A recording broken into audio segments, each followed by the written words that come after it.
సోదరీ సోదరులారా, ఈరోజు మనం అపొస్తలుడైన పౌలు రాసిన రోమా పత్రిక ఉపోద్ఘాతం వినబోతున్నాము. సావధానంగా వినండి. అపొస్తలుడైన పౌలు ఈ పత్రికను రచించాడు. దేవుని వాక్యములో పంచగ్రంథములున్నాయి. మోషే ప్రోక్తమైన ధర్మశాస్త్రమున్నది. దేవుని వాక్యంలో చరిత్ర ఉన్నది, ప్రవచనాలున్నాయి, సువార్తలు 4 ఉన్నాయి.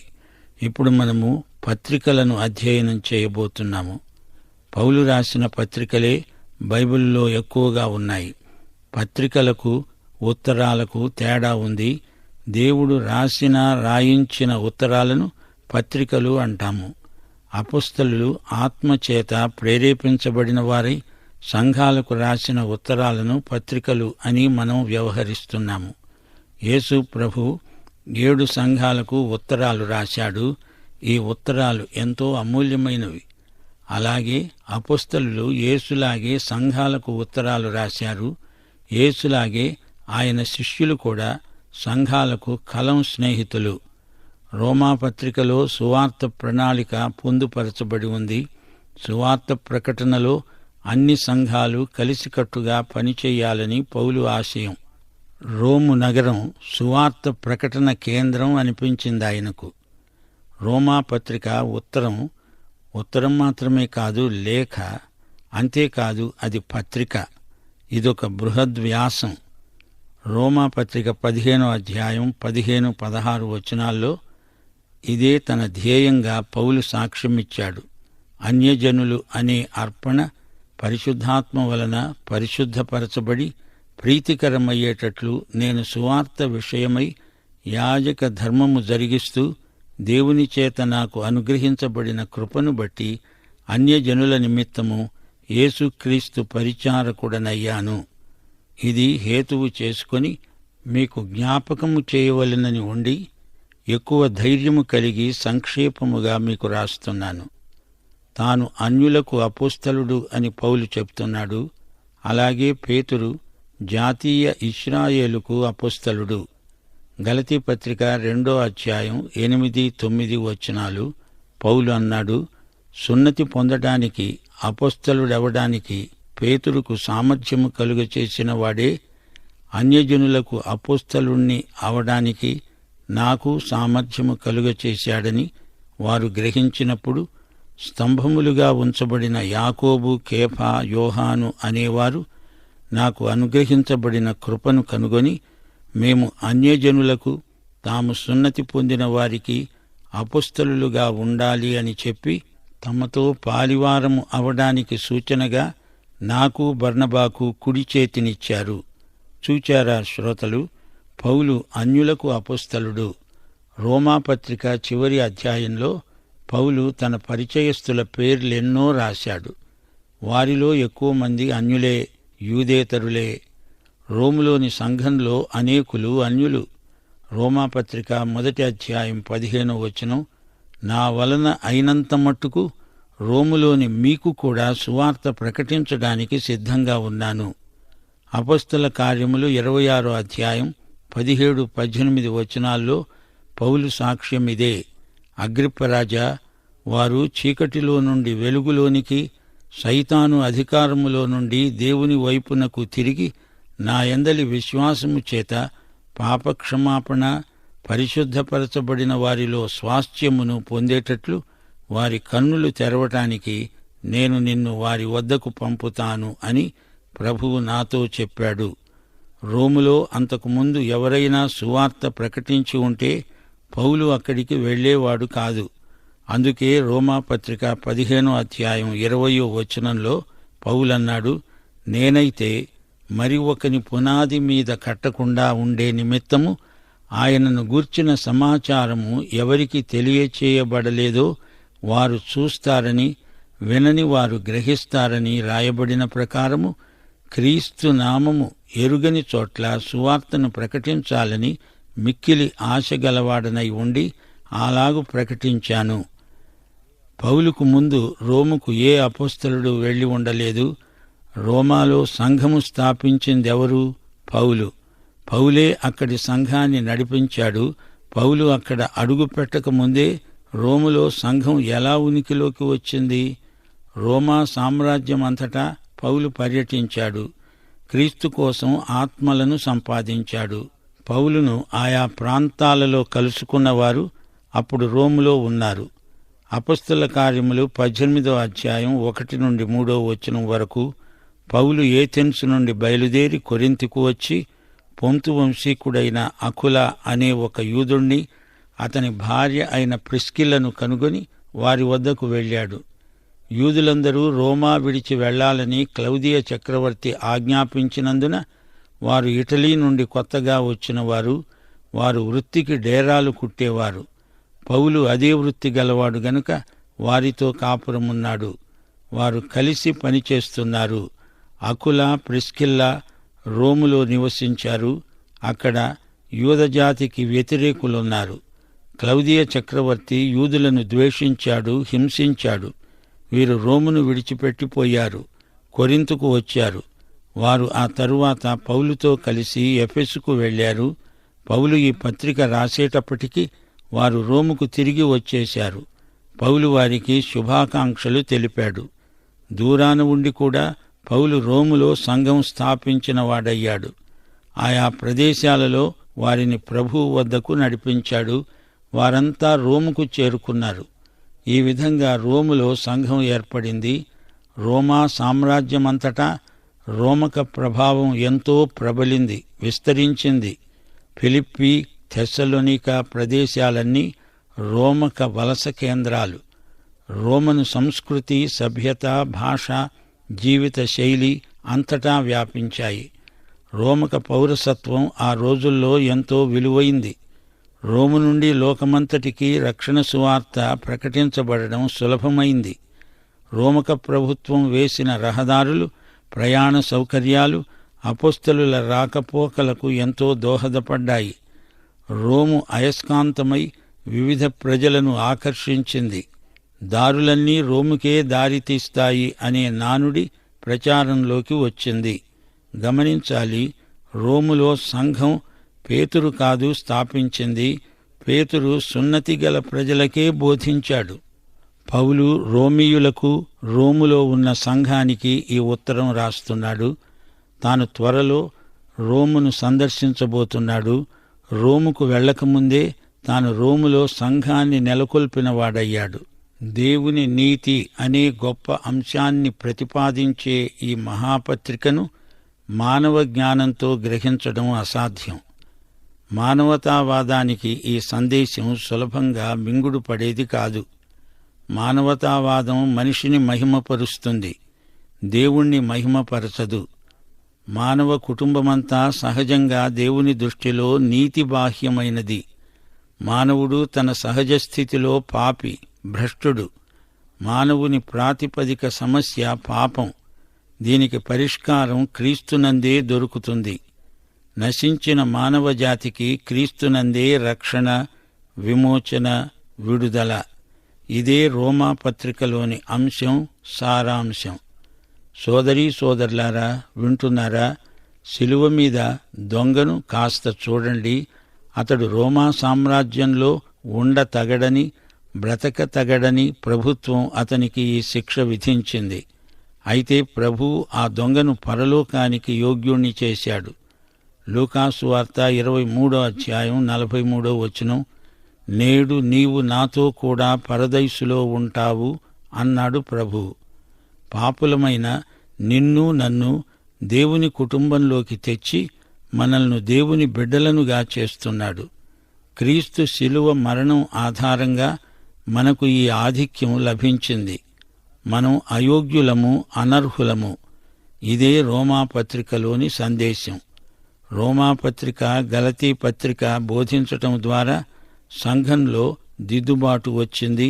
సంస్కరణశీలమైన మహాపత్రిక రోమాపత్రిక. రోమాపత్రిక విశ్వాసుల ఆత్మలకెంతో బలవర్ధకమైన ఆహారం. తినగా తినగా ఈ ఆహారంలోని రుచి మనల్ని ఉత్తేజపరుస్తుంది, ఉజ్జీవపరుస్తుంది. శాస్త్రవేత్తలకు ఈ పత్రిక విశ్వాస మార్గదర్శి. జాన్ బన్యన్ జీవితాన్ని పరివర్తన చెందించింది రోమాపత్రిక. అతడు యాత్రికుని ప్రయాణం రాయడానికి ప్రేరణ ఏమిటనుకున్నారు? రోమాపత్రిక. పాపి విశ్వాసము ద్వారా దేవుని కృపచేత రక్షించబడతాడు అనే సత్యానికి వివరణే యాత్రికుని ప్రయాణమనే గ్రంథం.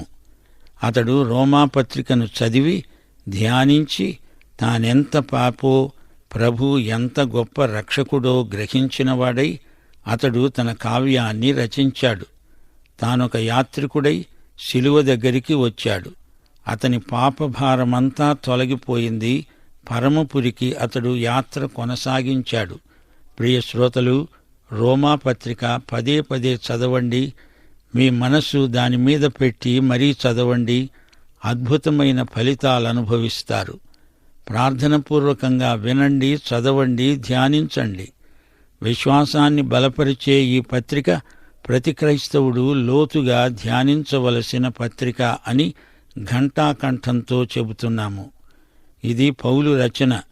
క్రీస్తు శకం 56 ఆ ప్రాంతాలలో రాశాడు. క్రీస్తు సువార్త దేవుని నీతిని బయలుపరుస్తుంది. ఈ పత్రికలోని కీలక పదాలు: 1 నీతి, 2 విశ్వాసం, 3 నీతి తీర్పు, 4 ధర్మశాస్త్రం, 5 కృప. తాను అంతవరకు రోము సంఘాన్ని సందర్శించలేదు గాని అక్కడి సంఘాన్ని ఉద్దేశించి క్రైస్తవ పరిపక్వతామహితమైన సందేశంతో ఈ పత్రిక రాశాడు. విమోచన, మానవీయమైన అపరాధ భావన, రక్షణ కేవలం దేవుని వల్ల కలిగింది గాని మానవుని సంపాద్యం కాదు. క్రీస్తు మరణం విమోచనాత్మకమైనది. విశ్వాసము ద్వారా మనకు ప్రాప్తించే ఉచిత వరమే రక్షణ. దేవుని విస్తారమైన కృపాబాహుళ్యము ఈ పత్రికలో అడుగడుగునా సాక్షాత్కరిస్తుంది. దేవుని నీతి కృపాసహితమైనది. దానికి మితులు లేవు. పాపము ఎక్కడ విస్తరించిందో అక్కడ కృప అపరిమితముగా విస్తరించింది. దేవుడు తన కృపను బట్టి క్రీస్తునందు మనకు క్షమాపణ అనుగ్రహించాడు. దేవుని నీతికి అనుగుణంగా మనం జీవించాలి. రక్షణ కోసం మన స్వప్రయత్నాలు ఎందుకు పనికిరావు. క్రీస్తునందే రక్షణ. అబ్రహాము విశ్వాసము మనకు మాదిరి. సహనశీలము మనకెంతో అవసరం. పాపానికి చనిపోయిన వారమై ఆత్మననుసరించి జీవించాలి. నేటి శ్రమలు రేపటి మహిమకు దారితీస్తాయి. నశించే వారికి సువార్త ప్రకటించాలి. దేవుని దీర్ఘకాలిక ప్రణాళిక మానవుల రక్షణార్థమైనది. యేసుక్రీస్తు సువార్త అనుదిన జీవితానికి ఎలా అన్వయిస్తుందో ఈ సువార్త అనగా ఈ పత్రిక వివరిస్తుంది. యేసే మనకు ఏకైక రక్షకుడు. ఆయన మనకు ప్రతినిధిగా దేవునికి పూర్తిగా విధేయుడయ్యాడు. మనకు ప్రత్యామ్నాయంగా శిలువ మరణం చెందాడు. ఆయన యందు విశ్వాసమాత్రం చేత మనకు నిత్య రక్షణ ప్రాప్తిస్తుంది. క్రీస్తు ద్వారా మనకెన్నో ఆశీర్వాదాలు సంక్రమించాయి. నీతి, నిత్య జీవము మనవే అవుతాయి. క్రీస్తు మరణముతో ఆయన పునరుత్థానముతో సంయుక్తమవుతాము. దేవుని కొరకు సజీవులము. మనకు క్రీస్తునందు ఏ శిక్షావిధి లేదు.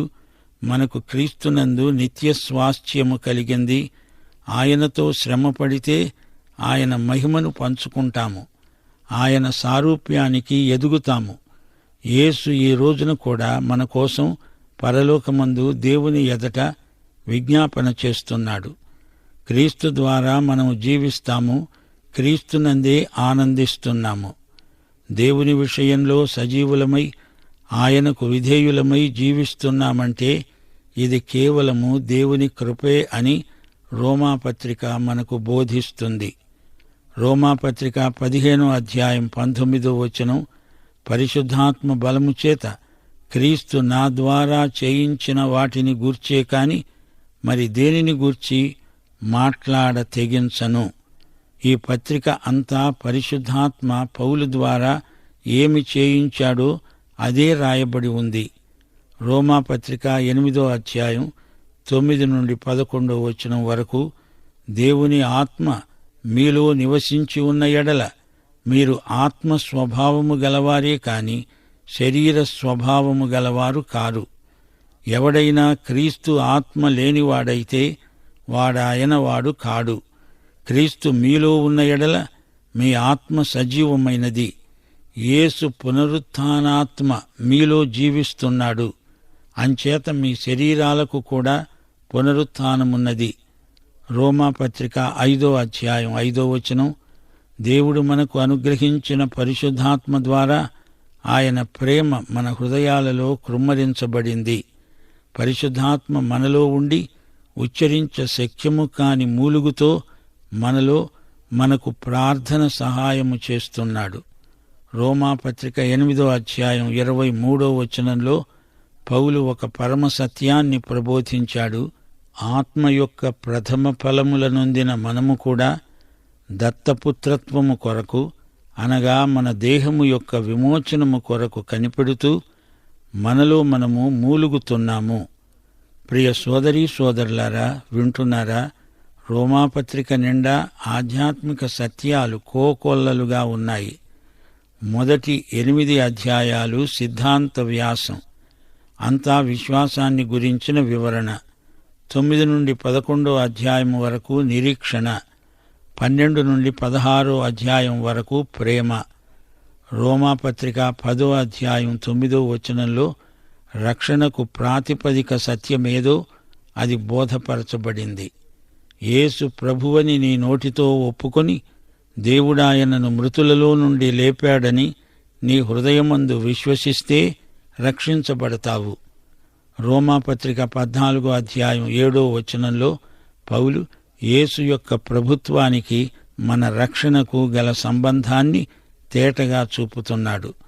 మనలో ఎవడూ తన కోసమే బ్రతకడు, ఎవడూ తన కోసమే చనిపోడు. మనము బ్రతికినా ప్రభువు కోసమే బ్రతుకుతున్నాము, చనిపోయినా ప్రభువు కోసమే చనిపోతున్నాము. కాబట్టి మనము బ్రతికినా చనిపోయినా ప్రభువు వారమై ఉన్నాము. తాను మృతులకు సజీవులకు ప్రభువై ఉండడానికి ఇందునిమిత్తమే కదా క్రీస్తు చనిపోయి మరల బ్రతికాడు. ప్రియ సోదరీ సోదరులారా, యేసు మనకు ప్రభువు కాబట్టే రక్షకుడు అని రోమాపత్రిక తేటగా చూపుతోంది. అందుకే రోమాపత్రిక ఎంతో ముఖ్యమైన సువార్త పత్రికగా ఎంచబడుతోంది. ముగింపులో రోమాపత్రిక అంతటిలోకి మకుటాయమానమైన వచనం మా శ్రోతల దృష్టికి తేగోరుతాము.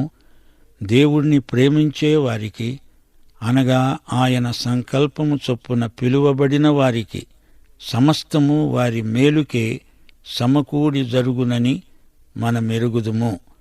క్రీస్తునందున్న వారికి ఎట్టి శిక్షావిధి లేదు, ఏ కలవరము లేదు. పునరుద్ఘాటించబడిన ఈ సత్యం ఎంతో గొప్పది. దేవుని ప్రేమ నుండి మనలను ఎవరూ ఎడబాపలేరు. దేవునికి స్తోత్రం. పాఠం ఇంతటితో సమాప్తం. మన ప్రభు అయిన యేసుక్రీస్తు వారి కృప, తండ్రి అయిన దేవుని ప్రేమ, పరిశుద్ధాత్మ యొక్క అన్యోన్య సహవాసము మనకందరికీ సదాకాలము తోడై ఉండునుగాక. ఆమేన్.